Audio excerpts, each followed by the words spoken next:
Hello learners, అందరూ ఎలా ఉన్నారు? మీరందరూ బాగున్నారని అనుకుంటున్నాను.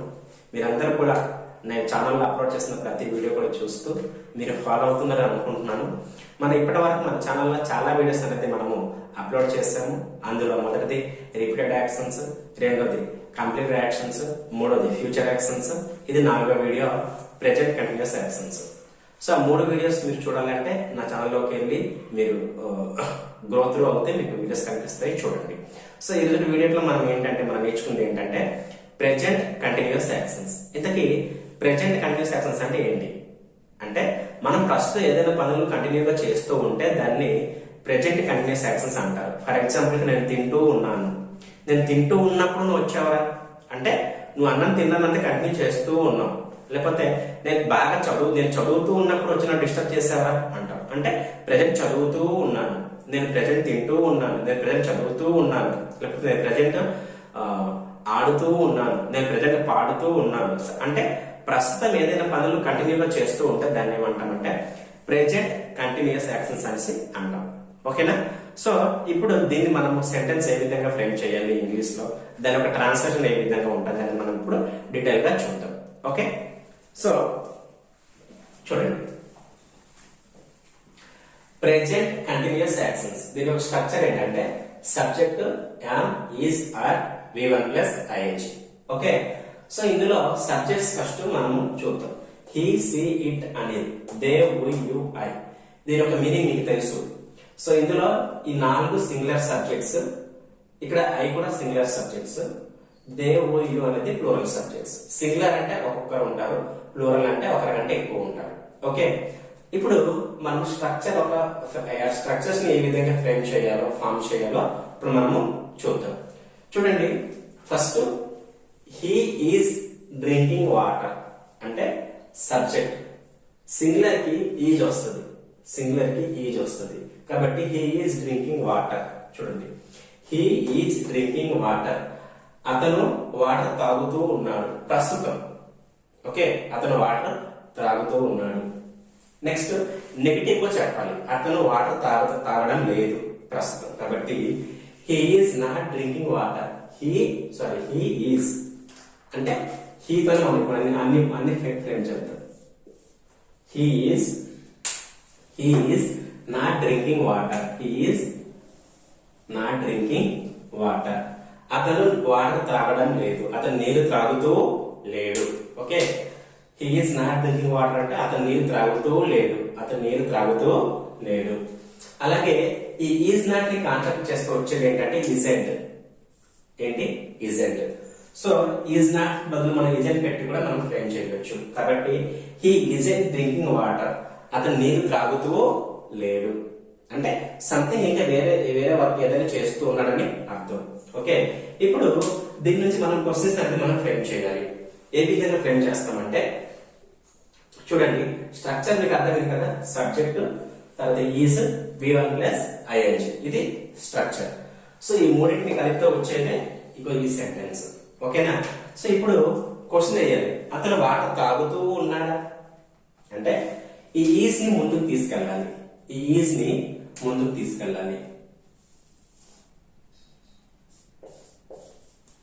సో అప్పుడు ఏమవుతుందంటే ఈజ్ హీ డ్రింకింగ్ వాటర్. చూడండి, ఈజ్ ని ముందు తీసుకొచ్చాం. Is he drinking water. అతను వాటర్ త్రాగుతూ ఉన్నాడా? ఇప్పుడు అతను వాటర్ త్రాగుతూ లేడా అన్నప్పుడు ఇక్కడ కూడా ఈజ్ ని మాత్రమే ముందుకు తీసుకురావాలి. చూడండి, is he not drinking water. అతను నీళ్లు త్రాగుతూ లేడా? చూడండి, is he not drinking water. అతను నీళ్లు త్రాగుతూ లేడా? ఇప్పుడు ఈజ్ హీ డ్రింకింగ్ వాటర్ అంటే అతను నీళ్లు త్రాగుతూ ఉన్నాడా? ఓకే, ఇప్పుడు మూడోది, అతను నీళ్లు త్రాగుతూ లేడా అన్నప్పుడు మనము ఇంకో విధానం కూడా యూజ్ చేస్తాం. ఇజెంట్ ని ముందు తీసుకొచ్చి కూడా అడుగుతాం. చూడండి, ఇజెంట్ ని ముందు తీసుకొస్తాం.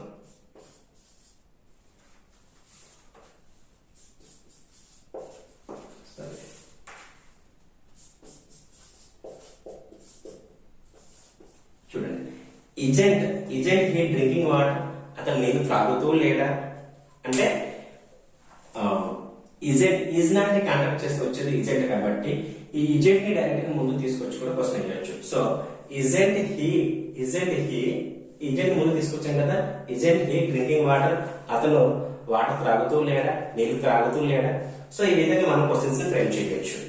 చూడండి ఒకసారి మళ్ళీ చెప్తాను, ట్రాన్స్లేట్ చేస్తాను తెలుగులో. He is drinking water, he is drinking water, అతను నీరు త్రాగుతూ ఉన్నాడు. He is not drinking water, he is not drinking water, అతను నీరు త్రాగుతూ లేడు అంటే సంథింగ్ ఇంకో పని ఏదో చేస్తున్నాడని అర్థం ఆల్టర్నేటివ్ గా. సో హీ ఇంకా దీన్ని ఏ విధంగా చెప్పాలి, ఈజ్ నాట్ ని మనము కలిపేస్తే ఇజెంట్ వస్తుంది కాబట్టి ఇలా కూడా ఇజెంట్ ని యూజ్ చేసి చెప్పవచ్చు. కాబట్టి ఈజ్ నాట్ ప్లేస్ లో ఇజెంట్ పెట్టి చెప్పవచ్చు. He isn't drinking water, he isn't drinking water, అతను వాటర్ త్రాగుతూ లేడు అంటే అర్థం ఏంటి, ఇంకా వేరే పని ఏదో చేస్తూ ఉన్నాడని అర్థం. ఓకే, ఇప్పుడు క్వశ్చన్స్ వేయాలి. సో చూడండి మళ్ళీ ట్రాన్స్లేట్ చేస్తున్నాను. ఈ ఈజ్ ని ముందుకు తీసుకొస్తే క్వశ్చన్ అవుతుంది. ఈజ్ హీ డ్రింకింగ్ వాటర్, అతను నీరు త్రాగుతూ ఉన్నాడా. నెక్స్ట్ ఇక్కడ ఈజ్ ని ముందుకు తీసుకొస్తే నెగటివ్ క్వశ్చన్ అవుతుంది. Is he not drinking water, అతను నీరు త్రాగుతూ లేడా. అలానే ఇక్కడ మొత్తం ఇక్కడైతే ఈజ్ నే ముందుకు తీసుకొచ్చాము, ఈ మొత్తం ఇజెంట్ ని కూడా ముందుకు తీసుకొచ్చి అడగవచ్చు. కాబట్టి ఇజెంట్ హీ డ్రింకింగ్ వాటర్, అతను నీరు త్రాగుతూ లేడా. సో ఈ విధంగా మనం క్వశ్చన్స్ ఫ్రేమ్ చేయొచ్చు, అయితే ఇక్కడ హీ ఒకటేనా అంటే హీయే కాదు, మీరు ఈ సింగులర్ సబ్జెక్ట్ లో సి పెట్టొచ్చు, ఇట్ పెట్టొచ్చు, అనిల్ పెట్టొచ్చు. సో సబ్జెక్ట్ మారిస్తే సెంటెన్స్ మారుతుంది. అలాగే డ్రింకింగే కాదు, లెర్నింగ్, లిజనింగ్, స్పీకింగ్, మీరు వేరే వేరే V1 ప్లస్ అయ్యించి మీరు ఇక్కడ మారిస్తే వేరే వేరే సెంటెన్స్ అనేది ఫామ్ అవుతుంది, కొత్త మీనింగ్ అనేది వస్తుంది. ఇప్పుడు సింగులర్ తో అయిపోయింది. ఓకే, అంటే ఇక్కడ సబ్జెక్టులు మార్చాలి, ఇక్కడ డ్రింకింగ్ ప్లేస్ లో ఇంకా వేరేదని పెట్టండి, లెర్నింగ్, ప్రేయింగ్, స్పీకింగ్ ఏదో పెట్టండి. ఓకే, ఇప్పుడు మనము ప్లూరల్ సబ్జెక్ట్ తో నేర్చుకుందాం. ఏంటి ప్లూరల్ సబ్జెక్ట్ తో నేర్చుకుందాం. ప్లూరల్ సబ్జెక్ట్ ఏంటంటే చూడండి, సబ్జెక్ట్ ఆర్, ప్లూరల్ కి అయితే ఆర్ వస్తుంది, are V1 plus ING. So they are praying to God, వాళ్ళు దేవునికి ప్రార్థన చేస్తూ ఉన్నారు. ప్రెసెంట్ ప్రస్తుతం ఒక టెంపుల్ లోనో, ఒక చర్చిలోనో, ఒక మసీదులోనో. So they are praying to God, వాళ్ళు దేవునికి ప్రార్థన చేస్తూ ఉన్నారు. చూడండి they are praying to God. ఇప్పుడు వాళ్ళు దేవునికి ప్రార్థన చేస్తూ లేరు, నెగిటివ్ అంటే సంథింగ్ ఇంకేదో చేస్తున్నారు. So they are not praying to God అంటే వాళ్ళు దేవుడికి ప్రార్థన చేస్తూ లేరు అంటే సంథింగ్ ఇంకా ఏదో వేరే పని చేస్తున్నారు అనమాట.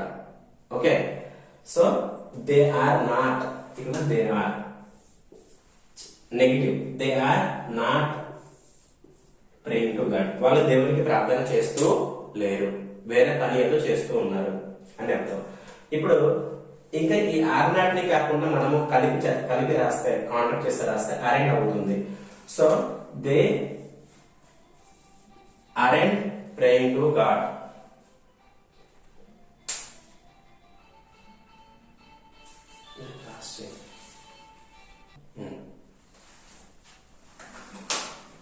They aren't praying to God. They aren't praying. Are not ని కాంటాక్ట్ చేస్తే వచ్చేదే aren't. So they aren't praying to God. వాళ్ళు దేవునికి ప్రార్థన చేస్తూ లేరు అంటే ఇంకా వేరేదేదో చేస్తున్నారని అర్థం. ఇప్పుడు క్వశ్చన్స్ ని మనము ఫ్రేమ్ చేయాలి, ఫామ్ చేయాలి. అప్పుడు ఏం చేస్తామంటే వీటిని ముందుకు తీసుకురావాలి. ఫర్ ఎగ్జాంపుల్ వాళ్ళు దేవునికి ప్రార్థన చేస్తూ ఉన్నారా అన్నప్పుడు ఈ ఆర్ ని ముందుకు తీసుకురావాలి. Are they praying to God, చూడండి are they praying to God, are they praying to God, వాళ్ళు దేవునికి ప్రార్థన చేస్తూ ఉన్నారా. ఇప్పుడు వాళ్ళు దేవునికి ప్రార్థన చేస్తూ లేరా అన్నప్పుడు ఏం చేయాలంటే ఇగో ఈ ఆర్ ని ముందుకు తీసుకొచ్చి అడగాలి, నాట్ ని తీసుకురాకూడదు, ఓన్లీ ఆర్ ని. సరే, are they not praying to God, చూడండి are they not praying to God, వాళ్ళు దేవునికి ప్రార్థన చేస్తూ లేరా. ఓకే, ఇప్పుడు ఈ మొత్తం అరెంట్ ని మొత్తం తీసుకొచ్చి కూడా ముందుకు తీసుకొచ్చి కూడా క్వశ్చన్ ఇవ్వచ్చు. సో ఈ aren't, so aren't they praying to God, వాళ్ళు దేవునికి ప్రార్థన చేస్తూ లేరా అంటున్నప్పుడు ఇగో ఈ అరెంట్ ని ముందు తీసుకొచ్చాం. Aren't they praying to God, వాళ్ళు దేవునికి ప్రార్థన చేస్తూ లేరా? సో ఈ విధంగా మనము సెంటెన్సెస్ అండ్ క్వశ్చన్స్ మనము ఫ్రేమ్ చేయొచ్చు. అయితే ఇక్కడ మనం ఏంటంటే దేకి బదులుగా ఓయ్ యూ కూడా వాడచ్చు. దేకి బదులు మనం ఏం వాడచ్చు? దేకి బదులుగా ఇన్స్టెడ్ ఆఫ్ దే కి బదులుగా ఓయ్ అంటే మేము, ఓయ్ వాడచ్చు, యూ వాడచ్చు. మీరు దీంతో ప్రాక్టీస్ చేయండి. అలాగే ఇక్కడ ప్రేయింగే కాదు, మీరు ఏదైనా మార్చండి. ఫర్ ఎగ్జాంపుల్ కి లెర్నింగ్, లిసనింగ్, వాకింగ్, స్పీకింగ్ ఏదైనా వాడచ్చు. ఫర్ ఎగ్జాంపుల్ కి they are learning, they are learning అంటే వాళ్ళు నేర్చుకుంటూ ఉన్నారు. యాడ్ చేయాలనుకుంటే ఇంగ్లీష్, వాళ్ళు ఇంగ్లీష్ నేర్చుకుంటూ ఉన్నారు. ఓకే, దే ఆర్ స్విమ్మింగ్, వాళ్ళు స్విమ్మింగ్ చేస్తూ ఉన్నారు. దే ఆర్ స్పీకింగ్, వాళ్ళు మాట్లాడుతూ ఉన్నారు. సో ఇలా డిఫరెంట్ V1 ప్లస్ ING ఇక్కడ మారిస్తే మనకి కొత్త సెంటెన్స్ ఫ్రేమ్ అవుతుంది. అలాగే ఇక్కడ ఈజ్ ఆర్ వాడేసాను, యామ్ ఒకటి ఉండిపోయింది. ఇక్కడ స్పెషల్ గా ఐకి యామ్ వస్తుంది. ఫర్ ఎగ్జాంపుల్ గా ఐ యామ్, ఇది చూడండి ఐఎమ్ లెర్నింగ్ ఇంగ్లీష్. చూడండి ఐఎమ్ లెర్నింగ్ ఇలా కనెక్ట్ చేస్తున్నాను. ఐఎమ్ లెర్నింగ్ ఇంగ్లీష్, నేను ఇంగ్లీష్ నేర్చుకుంటూ ఉన్నాను ఇలా చెప్పొచ్చు. Okay, I'm not learning English, I'm not learning English, నేను ఇంగ్లీష్ నేర్చుకుంటూ లేను. ఇప్పుడు నేను ఇంగ్లీష్ నేర్చుకుంటూ ఉన్నాను అన్నప్పుడు ఏం చేయాలి? సరే, ఈ యామ్ని ముందుకు తీసుకురావాలి. ఎప్పుడు ఈ యామ్ అనేది ఇక్కడ డౌన్లోడ్ చేస్తుంటాం, ఇందు ముందు తీసుకొచ్చాం కాబట్టి దీని సెంటెన్స్ ఇక్కడ రాస్తాను. చూడండి సింపుల్ గా, బోర్డు సర్కులర్ కాబట్టి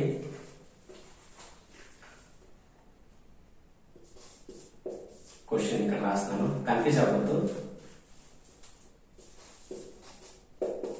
am I learning English, am I, చూడండి ఈ యామ్ ని ముందు తీసుకొస్తాం కదా, am I learning English, am I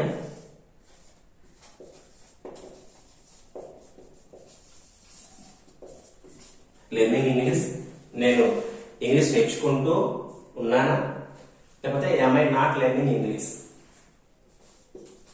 am I, ఇగో ఈ యామ్ ని మళ్ళీ ముందు తీసుకొస్తాం, ఈ నాట్ ఉండిపోతుంది కాబట్టి యామ్ ఐ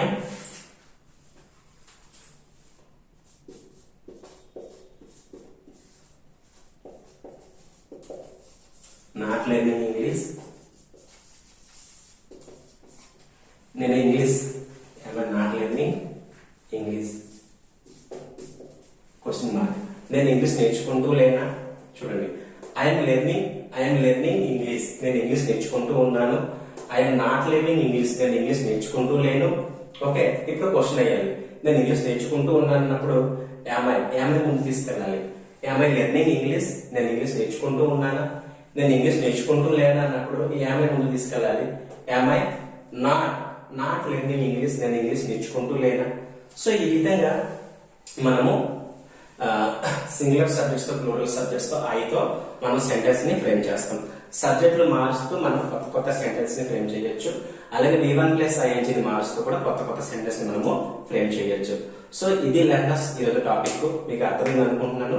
ఒకసారి మళ్ళీ రివైండ్ చేసి చూడండి, మీకు చాలా క్లియర్ గా మీకు అర్థమవుతుంది, చాలా స్పష్టంగా అర్థమవుతుంది. ఓకే, సో ఇది లెర్నర్స్ టుడే టాపిక్.